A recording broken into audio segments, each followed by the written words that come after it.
I want to be clear about something before I start. I'm not someone who looks for reasons to be afraid.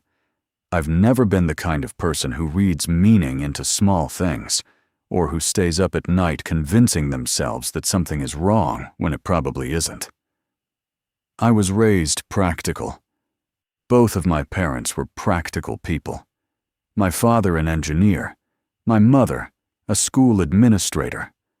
And they raised my brother and me in the particular way that practical people raise children, which is to say they encouraged observation, discouraged dramatics, and had very little patience for the idea that a feeling constituted evidence of anything. My grandparents, the ones this story is about, were the most practical people I have ever known in my entire life. More practical than my parents even. The kind of practical that comes not from personality, but from necessity. From growing up without much, from building something modest and protecting it carefully, from understanding that the world is not interested in your anxiety, and the best thing you can do is keep moving through it with your hands busy and your mouth mostly closed. Which is part of why it took me so long to understand what I was seeing. Because when a practical family does something that makes no sense, you don't immediately call it strange. You assume you're missing the explanation. You assume the grown-ups know something you don't. You assume that one day, when you're old enough, when you've earned your place at the adult table in whatever way that earning happens, someone will pull you aside and say, "Oh, that." And everything will resolve into sense. The way a pattern in a wallpaper suddenly becomes visible once you see it. You'll wonder how you missed it. No one ever pulled me aside. And now my grandmother is gone, and my grandfather has been gone for 11 years, and the house is in my name, and I've been inside that room, and I need to talk about it. I need to talk about all of it, really. From the beginning. From when I was small enough that the strangeness of it just felt like the texture of that place. Just part of what it meant to visit my grandparents' house in the summer. The way you absorb the smell of a place when you're a child and don't question it. You just breathe it in. You accept it as the smell of that place, of those people, of those particular weeks in July when the heat settled into the county like something that had always been there and wasn't planning to leave. It's only later, when you stop going as often, when you grow up and go back with adult eyes, that you start to smell something underneath. My grandparents lived in a small house in rural western Pennsylvania, not far from a town, but far enough that the nearest gas station was a 12-minute drive down a 2-lane road that curved through a lot of tree cover and not much else. Their house sat on about 4 acres, with a garden my grandmother kept almost obsessively along the south side of the property, a detached garage my grandfather used mostly for storage, and whatever projects he was quietly working on in the way that old men have projects. Slowly, without urgency, as though the doing matters more than the finishing. There was a covered porch that wrapped around the front of the house and partway down the south side. My grandmother had geranium boxes along the porch railing every summer, red and salmon, and the smell of those geraniums became, for me, inseparable from the feeling of arriving there. Every time I turned off the county road onto their gravel driveway, before I could even see the house through the trees, I would start to anticipate that smell. The house itself was 2 stories, modest by almost any standard, 4 bedrooms upstairs, a full bathroom at the end of the hall, a small linen closet next to it with a door that swelled shut in humid weather and required a particular hip check to open. Downstairs was the kitchen, large for the size of the house, because my grandmother used it seriously. The living room with its braided oval rug and its television that was always slightly too quiet, my grandfather's small study off the kitchen, and a narrow utility room where the washer and dryer stood, and where a row of hooks held coats in every season, even July. The stairs creaked. Not every stair, just the third one from the bottom and the seventh one from the bottom, in that specific way that old houses develop their own vocabulary. You learned it quickly, the way you learn the layout of a house you visit repeatedly. You learned to step on the left side of the seventh stair if you were coming down in the night and didn't want to announce yourself. It was a house that had been lived in completely and without apology. Every surface had a history. The banister had a smooth groove worn into it from decades of the same hands going up and down. The kitchen table had a chip in one corner from something no one remembered anymore, or at least from something no one ever explained. The carpet in the living room had been walked thin along a path from the front door to the couch to the kitchen doorway, because that was the route my grandparents had traveled, back and forth, for over 4 decades, and the carpet had simply accepted the truth of it. When I was a child, I loved that house. Genuinely, completely loved it. It felt permanent in a way that my own house, in a suburb outside Pittsburgh, never quite did.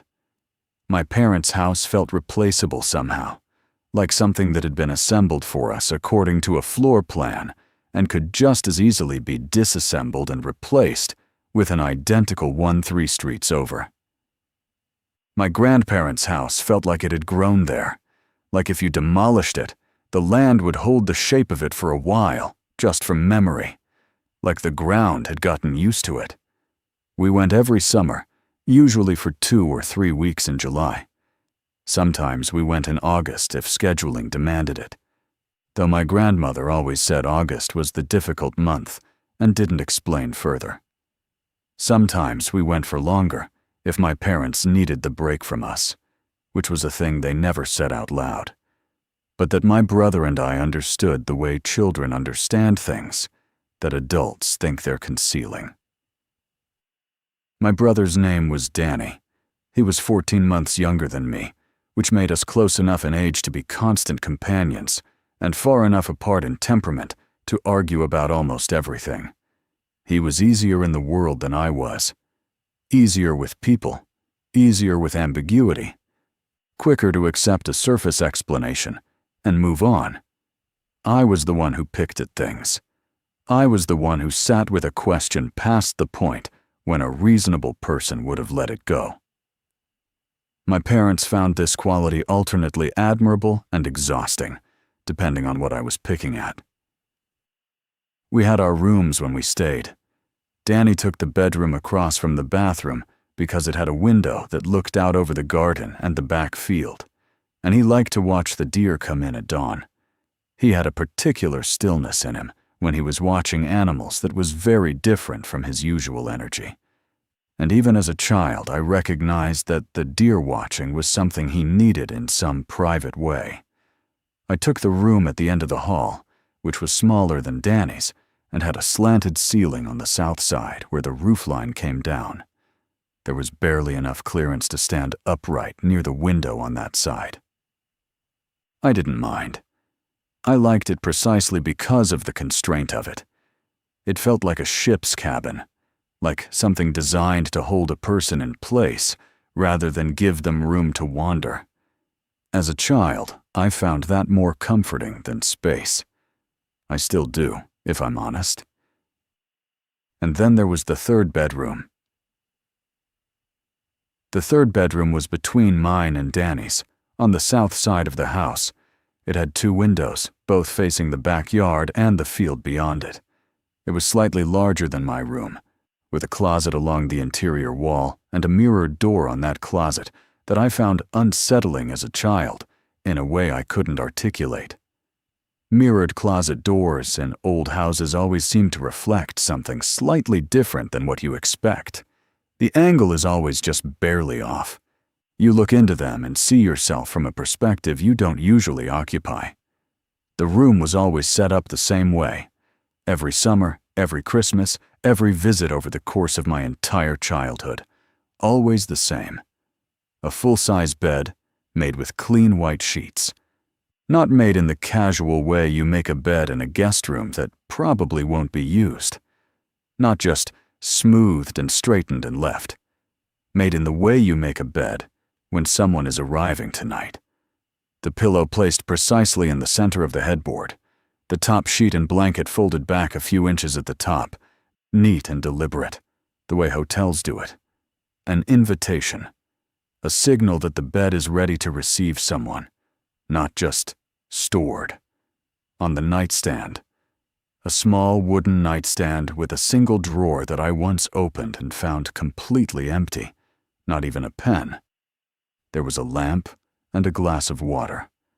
The lamp was always on, set to its lowest filament, not bright enough to throw light under the door and into the hallway, just enough that if you opened the door, you could see every corner of the room, clearly by that low amber glow. The glass of water was always full.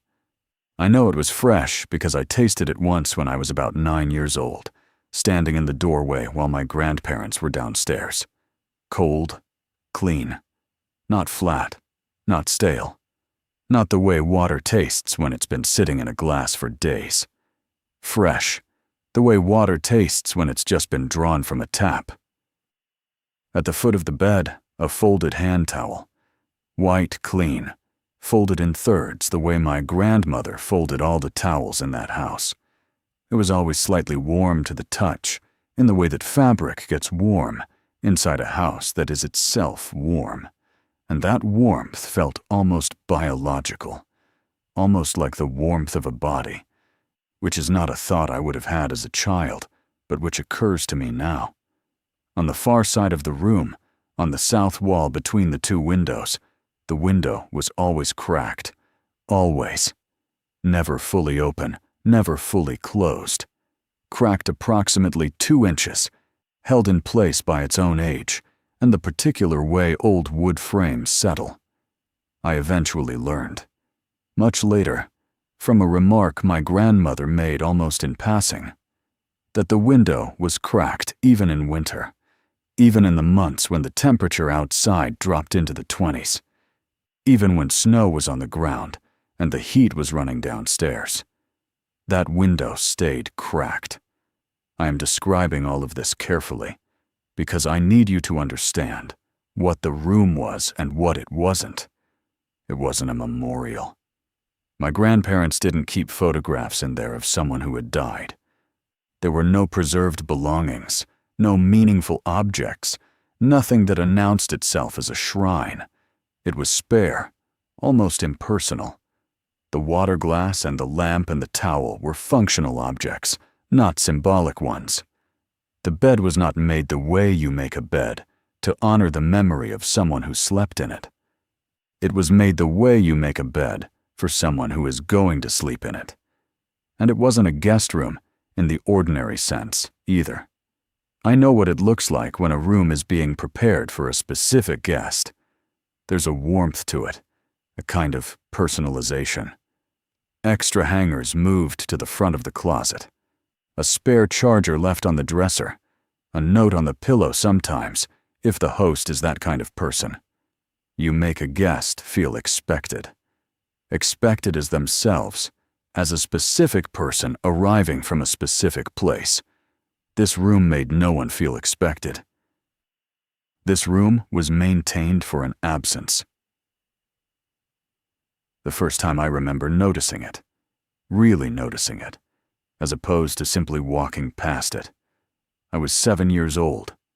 Before that, it had been background, the way almost everything is when you are very small and the world is still assembling its categories for you. The third bedroom existed. It was set up a certain way.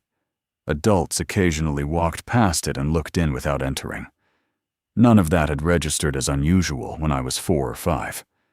By 7, something had shifted in me. Some new layer of attention had come online, and I started seeing the room instead of just passing it. I asked my grandmother about it that summer. We were in the kitchen. She was working dough at the counter, her arms white to the elbow, and I was standing nearby picking strawberries out of a colander that I was absolutely not supposed to be picking from. I said, "Who is the middle room for?" She didn't stop working the dough. She didn't look at me. She said, "For whoever needs it." I considered this. I said, "But who needs it?" She said, "You'll put those strawberries back if you don't want me telling your mother what you've been doing." I put the strawberries back. The conversation ended there. I understood, with the unerring instinct children have for these things, that I had reached the edge of the answer I was going to receive. Not because she was angry with me. She wasn't. Not because the question was foolish. She didn't treat it like it was. But because she had already made her decision, long before I asked, about how much she was going to tell and to whom and when. She had built a wall around this subject in the same quiet, efficient way she built everything. No announcement, no drama. Just a wall that was simply there when you arrived at it. I didn't ask again that summer. But something had changed in me, and I started watching. What I observed over the following years of summer visits was a set of very specific behaviors around that room. I cataloged them internally with the slightly obsessive patience of a child who has decided that something matters and is going to figure out why. My grandparents checked the room twice a day, not conspicuously, not in a way that announced itself, but if you were paying attention. And by the time I was 9 or 10, I absolutely was. You could see it. Clearly. My grandmother came upstairs every morning already dressed, before breakfast was started, before the kettle was on. She would walk to that door, open it perhaps a foot, look inside for several seconds, and then close it quietly, and go back downstairs. She never entered during these morning checks. She stood at the threshold and looked. My grandfather did his check in the evening, usually between 8 and 9 o'clock, after the news was finished. He had a habit of going upstairs under a thin pretense, retrieving a book, or his reading glasses, or some small thing he'd left up there. And on the way back down, he would stop at the third bedroom door. He would open it fully and stand in the doorway for a longer time than my grandmother did, sometimes 15 or 20 seconds. Just standing, looking at the room. Then he would close the door with particular care. Not the emphatic click of someone shutting something away, but the quiet, careful close of someone ensuring a latch catches properly. And come downstairs. Neither of them ever discussed these checks with each other in my presence. Not once. They didn't compare notes over breakfast or mention anything at the dinner table. The checks happened, and then life continued, and the checks had not officially happened in any acknowledged sense. But they were coordinated with a precision that must have been practiced over a very long time. Between my grandmother's morning check and my grandfather's evening check, the room was fully accounted for across the entire day. Nothing could change in that room without one of them knowing about it within 12 hours.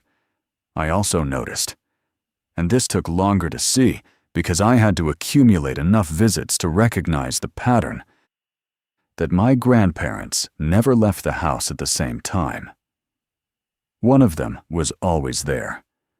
As a younger child, I had assumed this was simply the behavior of older people with modest social lives who didn't have anywhere interesting to be simultaneously. As I got older and started looking at it more deliberately, I understood it differently.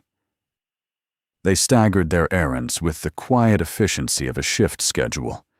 When my grandfather drove into town for hardware or feed, my grandmother stayed. When my grandmother had a longer drive to manage, a doctor's appointment, a trip to a specialty store in a larger town, my grandfather remained at the house. On the occasions when both of them needed to be somewhere, they arranged it so the overlap was minimal and one of them returned before the other left. I tested this the summer I was 14. I proposed casually, on a day my grandmother had a medical appointment, that my grandfather and Danny and I drive together to the movie theater in town, Make an afternoon of it. Get food after.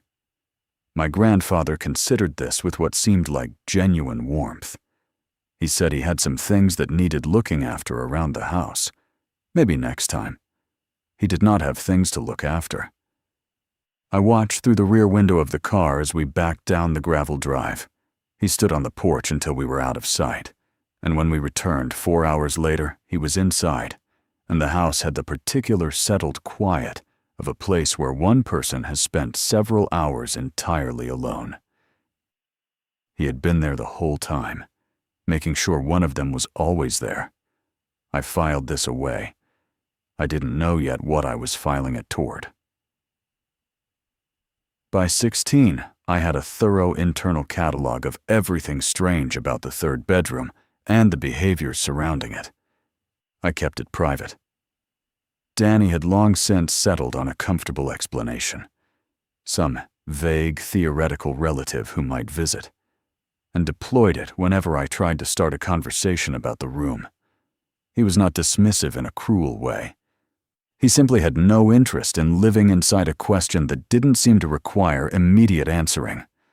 That was his gift, honestly. Mine was different. Here is what I had cataloged. The room was always identical. Not similar across visits, identical.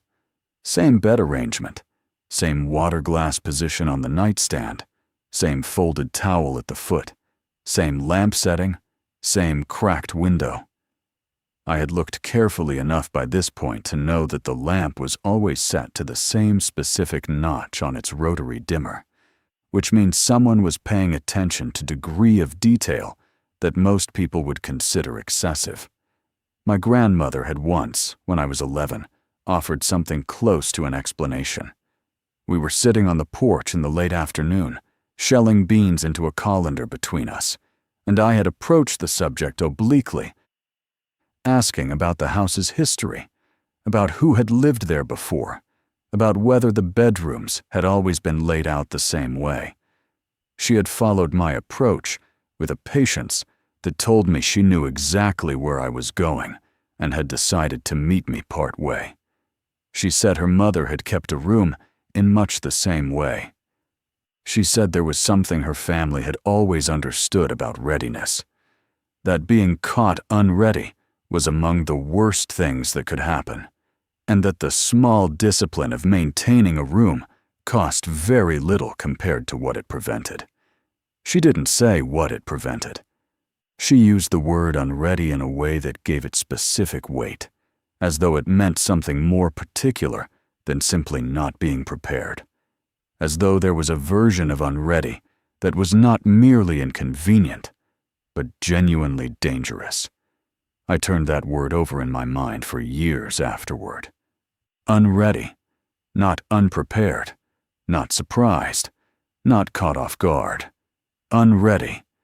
There's a difference in the texture of that word that I couldn't articulate then, and can only partially articulate now. Unready implies that there is something you should be ready for. It implies that the thing is coming regardless of whether you're ready, and that your readiness or lack of it determines what the arrival costs. I also knew, by 16, that in all the years of our visits, probably 60 or 70 nights total across my entire childhood, I had never once seen the bed in that room disturbed, never seen the towel unfolded, never seen the water glass anything other than full. The room had never shown any evidence of being used, until the summer I was 15, when I got up at 4:30 to use the bathroom and came back down the hall and found the third bedroom door open slightly wider than usual. Not dramatically, but wider. I stopped. I looked through the gap into the amber-lit room. Everything was the same. Bed made, towel folded, water glass on the nightstand, except the window. The window was open fully, not cracked, open completely, and the curtain was moving in the dark. In that particular way curtains move in the middle of the night, when the air outside has its own pressure, its own intention. I stood there, I don't know for how long, and then I heard my grandmother in the hallway behind me and turned, and she was there. She was fully dressed. It was 4:30 in the morning and she was fully dressed. Slacks, blouse, her hair done. And she had come from downstairs without turning any lights on. She had come up in the dark, and she knew exactly where she was going. She walked past me without a word, without a glance, and went into the room, and crossed to the window, and brought it down to its usual position. 2 inches. No more. And straightened the curtain and stood at the foot of the bed for a moment, looking at it. Just looking. Then she walked out, pulled the door to its usual position, and went back downstairs. She never looked at me, not once during any of it. I went back to my room. I lay in the dark, with my eyes open until the sky outside the slanted window started going gray. I didn't sleep again that night. Life does what life does when you are in your 20s. It fills in all the available space with urgency and motion and the work of becoming a person, and the things you thought you were going to figure out recede to the background without your permission. I went to college. I got jobs. I moved apartments twice, then settled. I had relationships in the aftermath of relationships. My parents aged and needed things.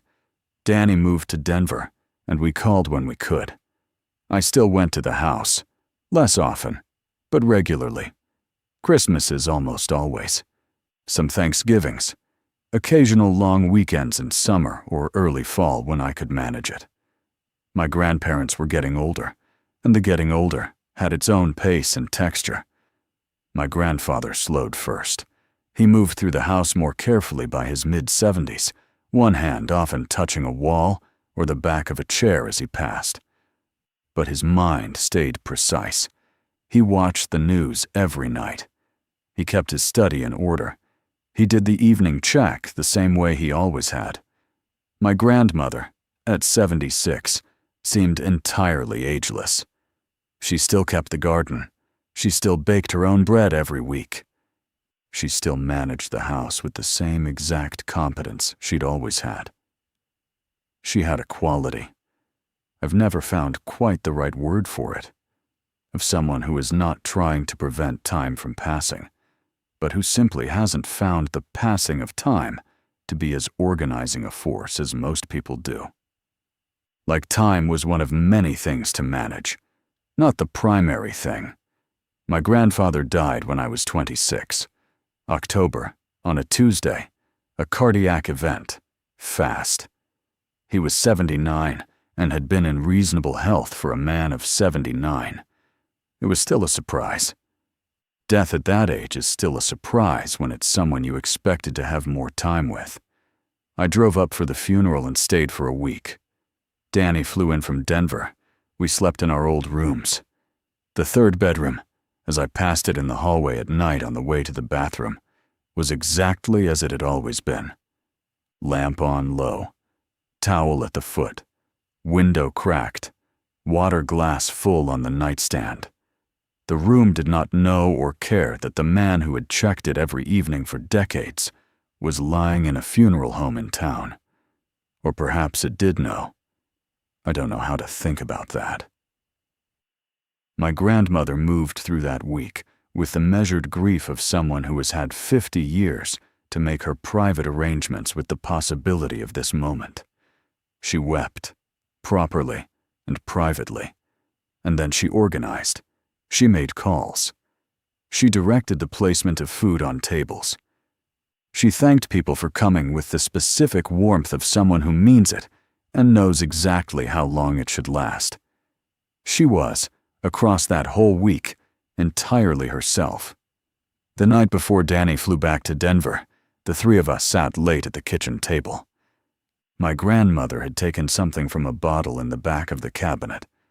Something amber, something I had never seen her open before, and poured herself a small measure. And we sat together in the specific quality of silence that settles into a house after something large and permanent has happened in it. Danny asked, carefully, what she planned to do about the house. He meant it practically and kindly. Whether she would stay alone, whether she wanted to be closer to one of us, whether she'd thought about any of it yet. She said she was going to stay. She had things to manage here. When she said things to manage, she looked upward briefly. Not at the ceiling exactly. More like toward the upstairs, the direction of it. And then she brought her eyes back down and finished her drink. I nearly said it. I was 30 seconds from opening that subject directly, for the first time since I was 7 years old in the kitchen with the strawberries. But then, Danny started talking about his flight time and the conversation moved, the way conversations move, and the moment closed. I drove home the next day. I thought about what she'd said most of the way back. Things to manage. 2 words that meant everything and nothing, depending on what you already knew. I started going back monthly after that, sometimes more. My grandmother didn't ask me to. That wasn't her way, and she would have considered asking to be a form of complaint that wasn't available to her. But I understood without being asked that the situation had changed fundamentally, and that someone needed to be checking in, and that of the people who might check in, I was the one who lived closest and cared most carefully. During those monthly visits, I paid closer attention than I ever had before. I was 30 now, then 31, 32. I had the patience of an adult, and the accumulated context of 20-some years of watching this house. My grandmother was doing both checks now. Morning and evening, herself. She had absorbed my grandfather's evening check into her own daily practice without any apparent adjustment period. She just did both. She was the only one now, so she did both. The efficiency of it was, in a way, admirable. In another way, it was quietly devastating. Watching someone carry both sides of a thing that had been built for 2 people. She had also begun doing something I hadn't specifically observed before, though I suspect my grandfather had done it, and I simply hadn't been present to see it. Every Friday evening, reliably, she replaced the water glass. Not adding water to the existing glass, replacing it entirely. She would carry a fresh, clean glass upstairs, go into the room, set the fresh glass on the nightstand, pick up the existing glass, regardless of how full it was, and carry it downstairs and pour it down the drain. Clean the glass, put it away. Then the next Friday, the same thing. I watched this from the hallway once without her knowing I was there. She did it with the same unhurried efficiency she brought to every routine task in that house. It was no more charged than changing a light bulb or sweeping the porch steps. She had simply decided that this was a thing that needed doing on this schedule, and she did it. I finally asked her. Directly. I was 31, and I was done being 7 years old about this. We were on the porch in May, late afternoon, warm enough to sit without jackets for the first time that year. She was deadheading the geraniums in the porch boxes. I was sitting in the wooden rocker that had been on that porch since before my mother was born.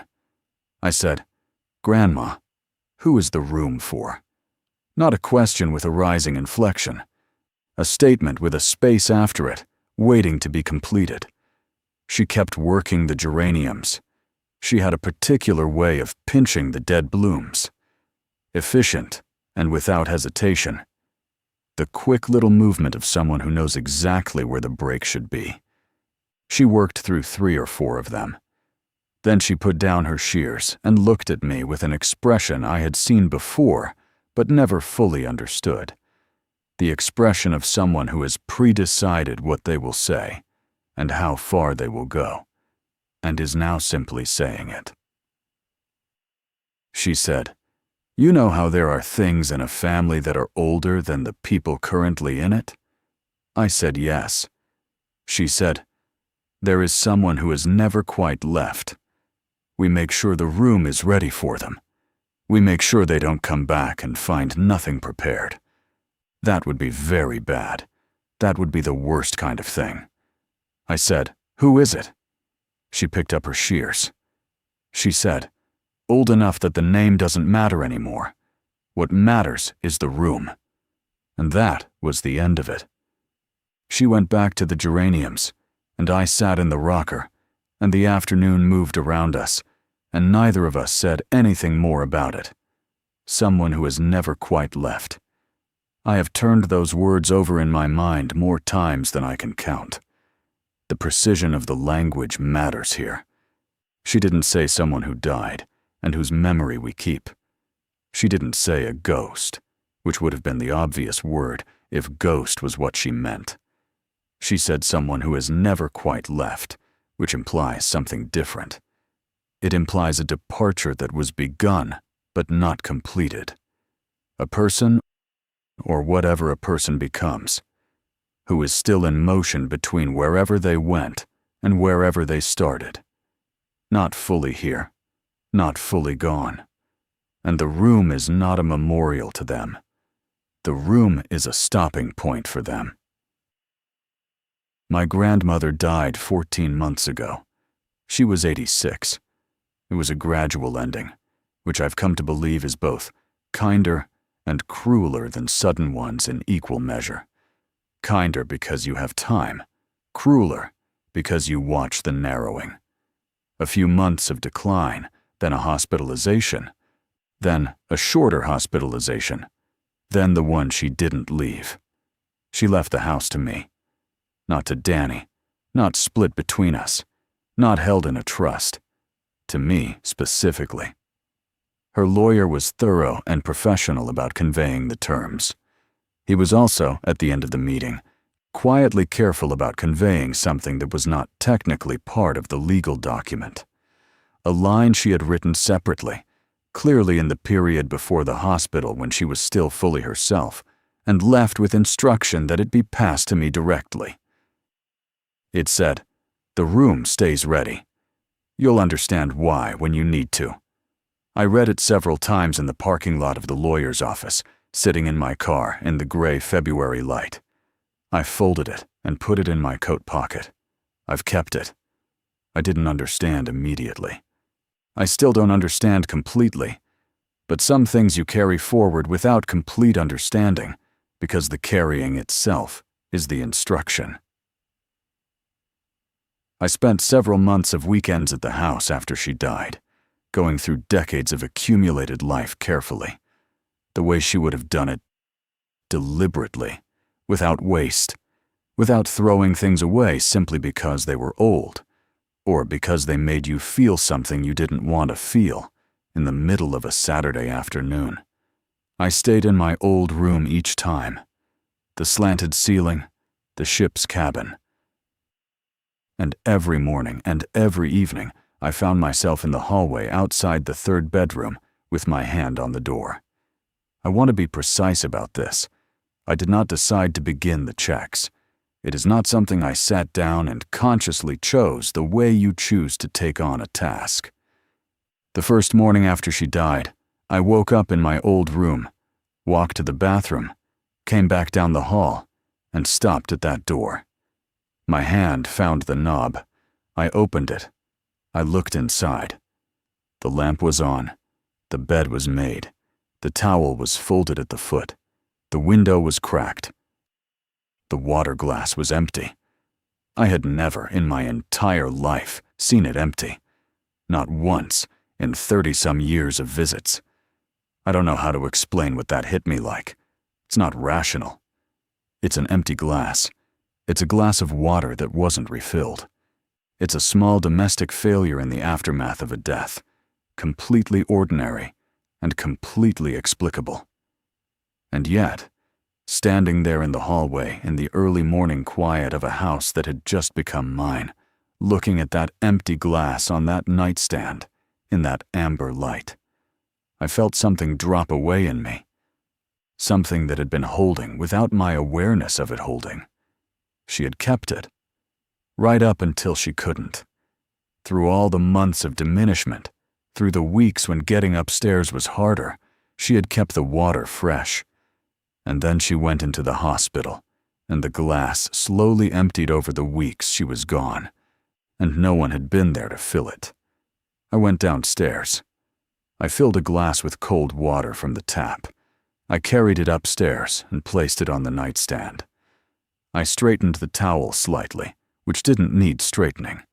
I made sure the window was properly cracked. Then I stepped back and looked at the room for a moment. Then I closed the door and went downstairs and made coffee. That evening, I checked it again. I have been checking it every morning and every evening since, every visit. I don't skip them, and I'm not entirely sure what I believe would happen if I did, which is itself a thing worth sitting with. The study. My grandfather's study was a small room off the kitchen with a single window looking toward the garage. It had been, in the way that a person's private space becomes almost physically encoded with their absence, particularly hard to enter after he died. My grandmother had left it untouched for the 11 years after he passed. His reading glasses were still on the desk. A seed catalog from the year he died was still rolled and placed in the clay pot he used as a pencil holder. When I was going through the house, I went through the study carefully. Most of what I found was the ordinary sediment of a careful man's life. Old receipts, maintenance records for vehicles they'd stopped driving years ago, instruction booklets for tools, a coffee tin full of foreign coins from places I couldn't imagine him traveling to, though maybe he had, in years before I knew him. In the bottom drawer of the desk, beneath a folded topographic map of the county, and a cloth that smelled of the particular old linseed oil smell of things that have been near tools for a long time, I found a composition notebook. Black and white marbled cover, standard size, his handwriting, which I recognized from the birthday cards he'd sent my whole life. Small, controlled, meticulously even. The handwriting of someone who had learned penmanship when penmanship was taught as a serious discipline. The notebook was a log, dated entries going back, from what I could piece together by the earliest dates, more than 30 years. Some entries were brief single lines, some were several sentences. Most, the vast majority, said only 2 words. Checked, unchanged.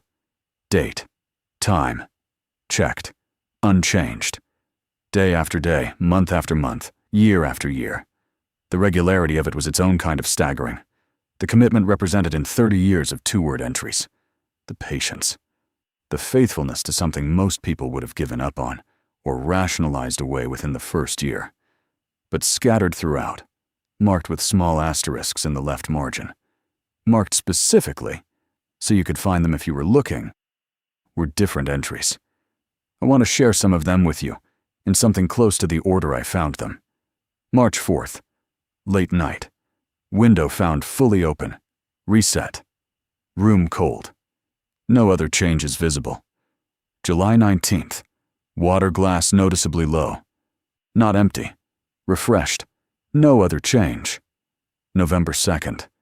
Presence felt strongly tonight. Margaret says she felt it downstairs.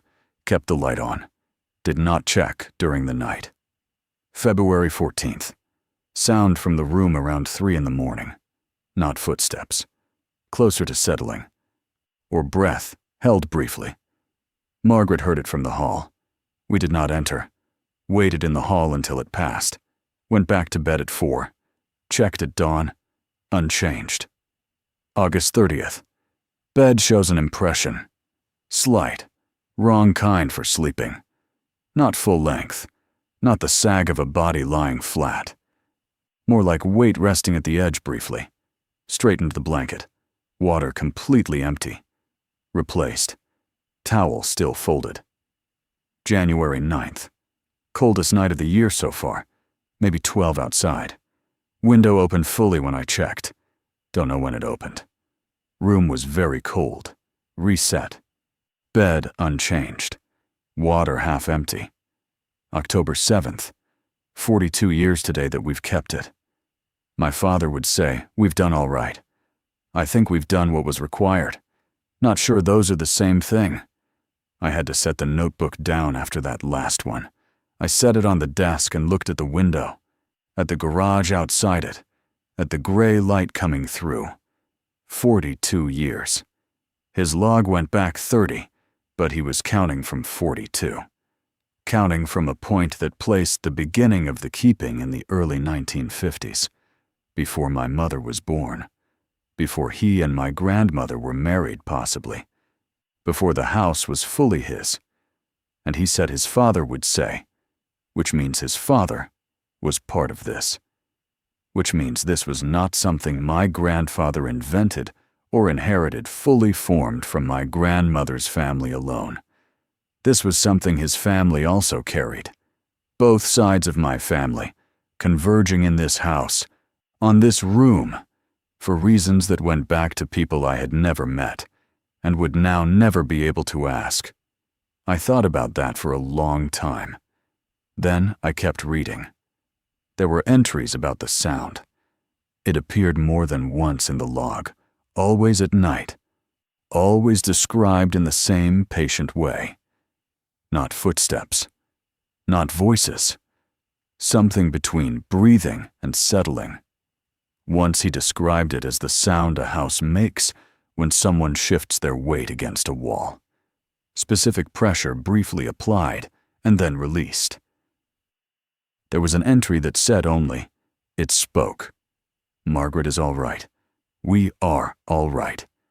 Did not speak back. No date on that one. It had been written, and then the date had been crossed out deliberately with a single horizontal line. Just the entry, and then the date removed. As though he had decided that this one should not be anchored to a specific point in time.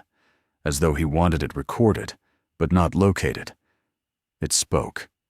Did not speak back. He gave no instruction about the speaking back. He did not say, "Do not speak back." He did not explain what speaking back might have cost. He simply noted that they had not done it, as though that choice required documentation, but not justification. As though the choice not to speak back was the only reasonable option, and the only thing worth noting was that they had held to it. I read that entry more times than any other. I kept returning to it. I kept trying to understand what had been said and why answering it was not something they considered. My grandfather was not a man who left questions unanswered by preference. He was a man who figured things out, who worked at problems until he understood them, who kept records precisely because records allow for understanding. If he chose not to answer something, he had a reason. And the reason, I think, was this: that answering would have changed the nature of the arrangement, that the arrangement existed in silence, that the silence was not incidental to it. The silence was part of the terms. The last entry I want to tell you about was near the back of the notebook, written about a year before he died. The children don't know. Margaret thinks we should tell one of them. I've been waiting to see which one already knows. You can tell. They watch the door. I want to be honest about what I felt reading that. I had been watching that door since I was 7 years old, probably before that, in ways I couldn't have articulated at 7. Something in me had always known that the door was worth watching, had always registered that the room behind it was different from the other rooms, had always understood that the adults around it were performing some kind of management that mattered in ways they weren't explaining. He had seen me watching, he had known, and he had waited. And then he died before he said anything to me directly, and my grandmother carried it 4 more years, and then left me a sentence in a lawyer's office. The room stays ready. You'll understand why when you need to. Not when you're ready to. When you need to. 2 months after my grandmother died, in early spring, I was at the house for a long weekend. The ground outside was still hard with the cold, but the snowdrops were up in the garden, First flowers of the year, white and small and certain. I had decided I was going to replant the geranium boxes on the porch that summer. A small thing, but it felt important. I was doing the evening check, Wednesday, around 9 o'clock. I walked to the door. I put my hand on it. I opened it. The lamp was on. The water glass was on the nightstand, a third empty. I had changed it that morning, first thing, and no one had been in the house but me all day. The window was cracked. The towel was unfolded. It was laid out flat across the foot of the bed. Not thrown, not dropped, not disturbed in the casual way of something that slipped or fell. Unfolded deliberately, the way you unfold a towel when you've used it. Laid flat and smooth, the way you might leave it if you dried your hands and set it back down and then gone back to wherever you go. I stood in the doorway for a long time. I looked at the water glass, a third empty, from a full glass that morning, in a house with no one in it but me all day, and I had not been in that room. I looked at the towel. I looked at the bed. The surface of the blanket was undisturbed. The pillow was exactly placed. There was no sleeping impression, no evidence of rest, but at the edge of the mattress. And I want to be careful here. I want to be precise. I am not going to overstate this. There was a slight compression along the edge, the way a mattress compresses when someone sits on the edge of it. Not lies down. Sits. Briefly. I stood there until I was done standing there. Then I went back downstairs. I got a clean hand towel from the linen closet. White, the same as all her towels, because she had kept them uniform. And I carried it upstairs. I removed the unfolded towel from the foot of the bed and carried it to the bathroom hamper. I placed the fresh towel, folded in thirds the way she always folded them, at the foot of the bed. I went downstairs and drew a fresh glass of cold water and carried it up and replaced the glass on the nightstand. I checked the window. Cracked, exactly as it should be. I looked at the lamp. On, at its lowest setting. I looked at the room for a moment. Then I closed the door.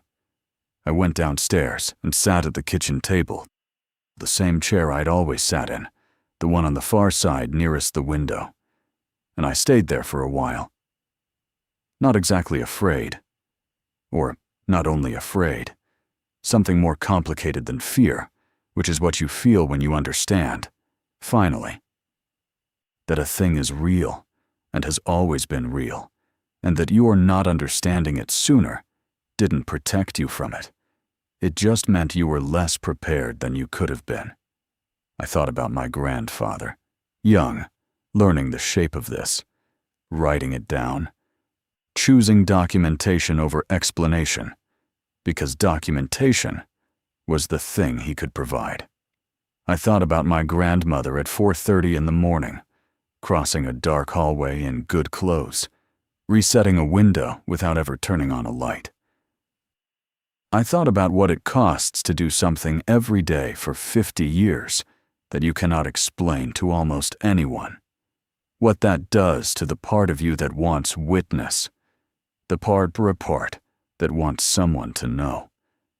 I thought about how each of them had carried this together, and how after my grandfather died, my grandmother had carried both halves alone, and how she had arranged, without making a fuss about it, for the carrying to continue after her. She could have let it end. She could have not told anyone.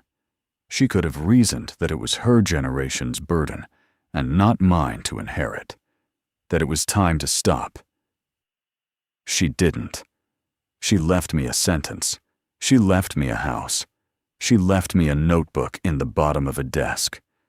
And she left me a room that she had kept ready for the whole of her adult life, for someone who has never quite left, for whoever needs it, so that they would never come back and find nothing prepared. So that the worst possible thing would not happen. I still go to the house, every few weeks, More often when I can manage it. I've stopped thinking about selling it with any seriousness. That thought had the brief lifespan of something considered and correctly discarded. Danny knows everything now. I walked him through the notebook on the phone one Sunday evening, all the entries, including the one that said it spoke. He was quiet through most of it. When I finished, he asked if I was okay up there. I said yes. He asked if I wanted him to come. I said no, and meant it. This is not something that requires help in the ordinary sense. This is something that requires presence and consistency, and the willingness to be the kind of person who watches a door. He was quiet again, and then he said, "Grandpa knew it was going to be you." I said, "I know." He said, "Okay." And then we talked about other things, because there wasn't much more to say.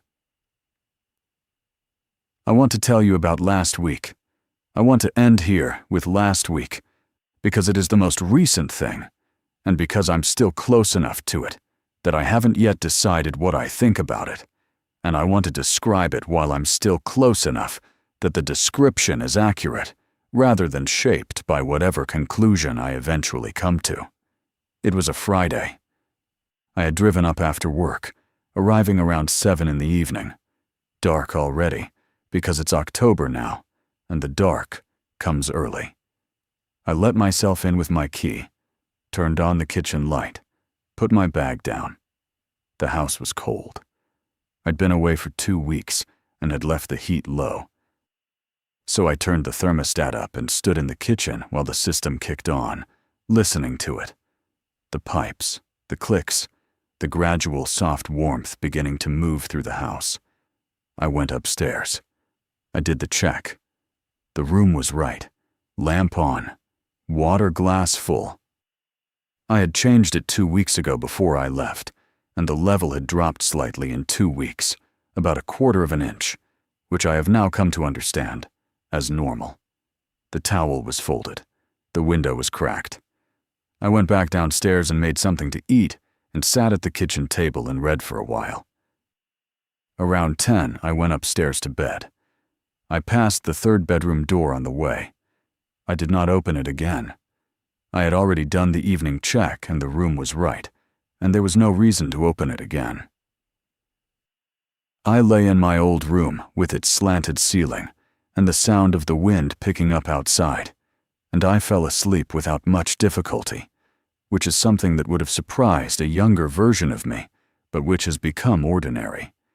You adjust to things. The body adjusts. The nervous system finds its level. I woke up at some point in the middle of the night. No noise, no sound, just the slow rise back to consciousness, the way it happens sometimes when something shifts in a house while you sleep. Not an alarm, not a disturbance, just a change in atmospheric pressure, a change in the quality of the quiet. I lay still for a moment. I could hear the wind in the trees outside. I could hear the heat running through the pipes. Normal sounds. House sounds. And then, from down the hall, a sound I did not recognize. I want to be very careful about how I describe this. I am not going to tell you it was a voice. I'm not going to tell you it was footsteps. It was something between those things, and something that is neither. A sound with weight and intention to it. A sound that was not the house, and was not the wind, and was not any mechanical process. A sound that existed in the register where sounds made by a living body live. It lasted perhaps 3 seconds. Then it stopped. I lay completely still for a long time after that. I'm not sure how long. Long enough that the heat cycle ended and the house went quiet again, and the wind outside had moved through and settled. I did not get up. I did not go to the door. I thought about my grandfather's entry. Waited until dawn? I waited until dawn. When the sky outside my slanted window was fully light, I got up. I walked down the hall. I put my hand on the 3rd bedroom door. I opened it. The lamp was on. The window was cracked. The towel was folded at the foot of the bed. The bed itself was undisturbed. No impression, no compression. The blanket smooth from corner to corner. The water glass was empty. Completely empty. Dry. I looked at it for a moment. Then I went downstairs and filled a fresh glass with cold water and carried it back up and placed it on the nightstand. I stood in the room for a moment, something I hadn't done before. I had always stood in the doorway. This time I was inside the room, standing near the foot of the bed, looking around at the four walls and the two windows and the mirrored closet door and the lamp on the nightstand. That low amber light that had been burning in this room, changed but never extinguished, for longer than I had been alive.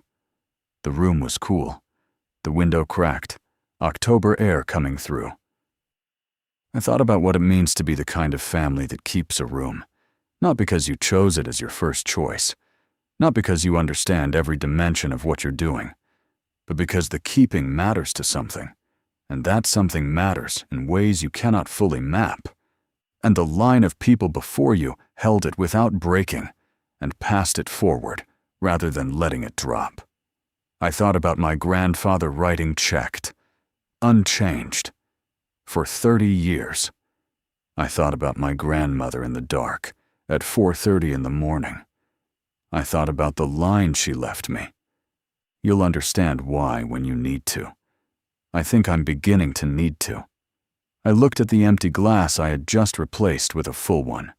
I thought about whoever drank it, whatever the shape is of someone who has never quite left, whatever form they take when they stop here, when they rest here for an hour or a night, when they drink the water and use the towel and sit briefly at the edge of the bed and then go back to wherever they go.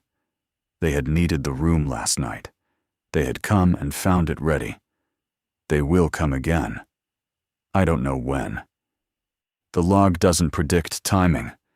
My grandfather never noted any pattern, and I think the absence of a pattern was something he understood as essential to the nature of the thing. You don't know when. You just make sure you're ready. You make sure the room is ready. You don't speak back. You wait until dawn when there is something to wait through. And in the morning, you fill the glass. I should finish, because I've been sitting at this kitchen table for a long time now, and the morning is getting on, and I have things to do around the house. The garden needs its fall attention. One of the porch boards needs replacing before winter. I want to go through the rest of the linen closet this weekend, finish what I started 2 months ago. Small things, house things. The kind of things that make a place feel lived in, which is what a place needs to feel if it is going to be what it is supposed to be. The room is ready. I checked it this morning, and it's ready. The lamp is on. The window is cracked. The glass is full. The towel is folded at the foot of the bed, and the bed is made, and the room is waiting in the way that it has always waited, through seasons and deaths, and the long, ordinary middle of lives being lived around it, patient in the way that only something very old can be patient. I don't know what I've inherited exactly. I'm not sure I have words for it that wouldn't diminish it by trying to name it. I have a house. I have a room in the house. I have a responsibility I came to gradually, the way you come to most things that end up mattering, without a single clear moment of choosing. Just one small choice after another, until you look back and see the shape of the decision you've been making all along. My grandfather would say I've done what was required. He would write it down in 2 words and go back to sleep. My grandmother would say it's just the thing that needed doing, and someone has always done it. And now that someone is me. I think they're both right. I'm going to go do the morning check one more time before I start on the porch board. Then I'll make some coffee. Sit with it on the porch if the day is clear enough.